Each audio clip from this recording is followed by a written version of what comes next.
Достар, сәлем, каналыма қош келдіңіздер. Ең бірінші каналға тіркеліп қоюды ұмытпаңыздар. Мен қалай жазушы болдым? Біріккен сөздер тақырыбына берілген тапсырмаларды орындаймыз. 35-ші тапсырма. Максим Зверевтің «Мен қалай жазушы болдым» мәтінін түсініп оқы. 1903 жылы мен 8-де едім. Әкем баламды көктемгі аңшылыққа апарам дегенде шешемнің көзі шарасынан шықты. Сонда қос ат жеккен арбаның лайсаң батпаққа күпшегінен кіріп келе жатқанын ұмытпаппын.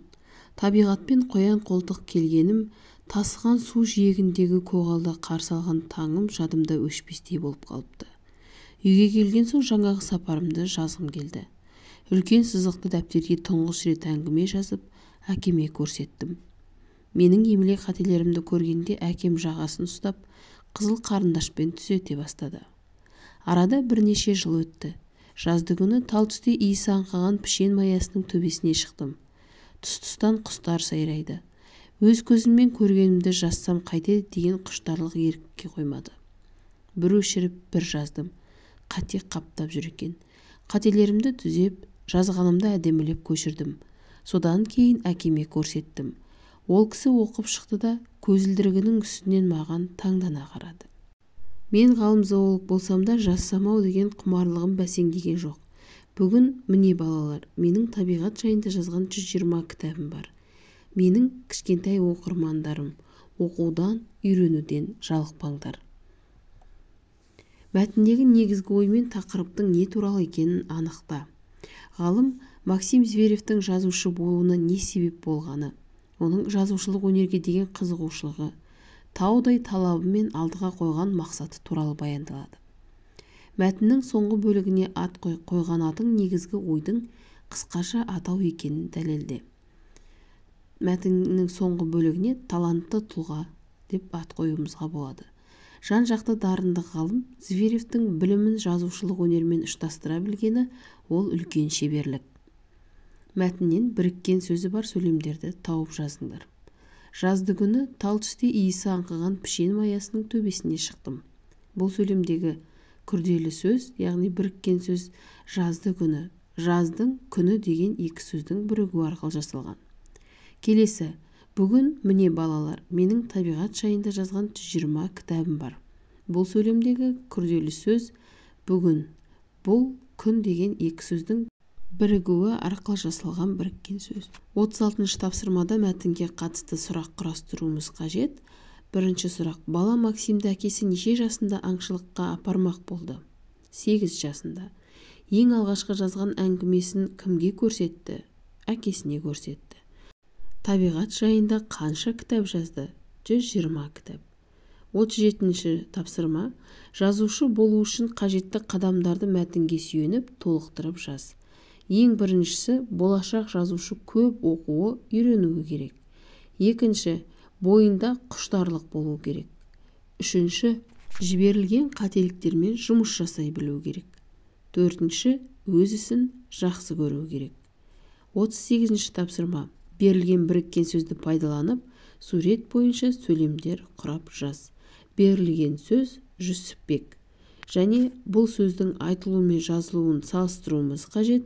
Жүсіпбек сөзінің қандай сөздерден құралғандығын тауып, олардың дыбыстық құрамында болған өзгерістерді байқа деген тапсырма берілген. Жүсіпбек Аймауытов қазақ жазушысы. Оның Ақбілек деген шығармасы бар. Сол шығармасы жеке кітап болып басылып шыққан. Жүсіпбек, Жүсіп және Бек деген сөздердің бірігуі арқылы жасалған. Айтылуы Жүсіпбек, жазылуы Жүсіпбек. Демек, қатаң П дыбысы өзінен кейінгі тұрған ұяң Б дыбысын қатаң дауыссыз дыбысқа айналдырып тұр. Бұл дегеніміз ілгерінді ықпал.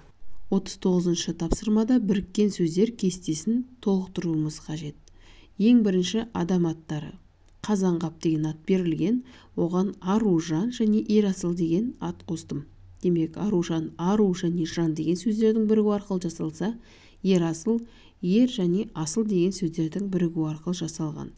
Жер су атауларына көкше және тау деген екі сөздің бірігуі арқылы жасалған көкше тау, екі бас тоз деген үш сөздің бірігуі арқылы жасалған Екібастұз қаласының атын алсақ болады.